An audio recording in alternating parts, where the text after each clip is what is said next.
বজ্রপাতে হারিয়েছেন স্বামীকে, এবার পাহাড়ি ঢলে ভেসে গেল মাথা গোজার শেষ সম্বলটুকুও। জীবনের প্রতিটি মোড়ে প্রকৃতির নিষ্ঠুরতার মুখোমুখি হয়েও দুই সন্তানকে নিয়ে বাঁচার লড়াই করছেন রাবেয়া। সর্বস্ব হারিয়েও কেবল সন্তানকে বাঁচানোর তাগিদে লড়াকু মা লড়ে যাচ্ছেন কঠিন বাস্তবতায়। জামাই নাই, আমার ভাই বোন আত্মীয় স্বজন কেউ নাই, থাকবার কেমন তখন নাই, টাটা বেড়ে জামাই মেরে গেছে। সুনামগঞ্জের তাহিরপুর উপজেলার উত্তর শ্রীপুর ইউনিয়নের চারাগাঁও গ্রামের বাসিন্দা রাবেয়া খাতুন। পাহাড়ি ঢলের তীব্র স্রোতে নিমিষেই ভেসে গেছে তার মাথা গোজার শেষ আশ্রয়টুকু। পানির প্রবল স্রোতের তোড়ে ঘরের ভিটের সব মাটি ক্ষয়ে যাওয়ার পাশাপাশি ভেঙে পড়েছে টিনের বেড়া। একে তো স্বামী হারানোর ক্ষত, তার উপর সর্বস্ব হারিয়ে এই অসহায় নারী এখনো বাধ্য হয়ে আশ্রয় নিয়েছেন মেয়ের বাড়িতে। একদিন না খাওয়া থাকছি আমি, আমার ঘরে চুলা মুলা যা আছেন সব বাসায় লেগেছে। আমি খাইছি না, আমি উপাস, আমার ভূত আর আমি উপাস। পরে মাইয়া রাঁধছে, পরে খাওয়া দাওয়া হয়েছে।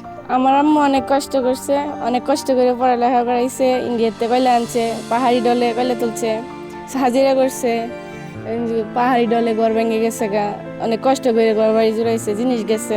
স্বামীকে হারানোর পর থেকে দিনমজুরের কাজ করে এবং মানুষের বাড়িতে বা মাঠে ঘাটে শ্রম দিয়ে দুই সন্তানকে বড় করার লড়াই চালিয়ে যাচ্ছেন তিনি।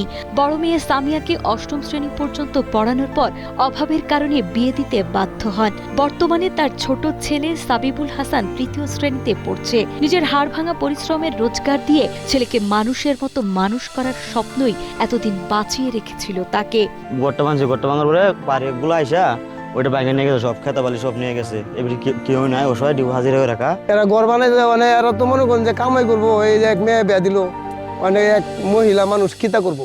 আপনারা যেভাবে হোক সরকারের কাছে অনুরোধ, আপনারা তাকে সহযোগিতা করুন। একসময় বজ্রপাতের স্বামীকে হারানোর বেদনা শুয়েও যিনি জীবনযুদ্ধ চালিয়ে যাচ্ছিলেন, আজ পাহাড়ি ঢলে মাথা গোজার ঠাঁই হারিয়ে তিনি পুরোপুরি দিশেহারা। জীবনের প্রতিটি বাঁকে তীব্র লড়াই করা এই মায়ের চোখে এখন শুধু একটাই স্বপ্ন, একটি নিরাপদ ঘর আর সন্তানকে মানুষের মতো মানুষ করে গড়ে তোলা। ঘরটাতে কিভাবে বানবো এই চিন্তার মধ্যে আছে।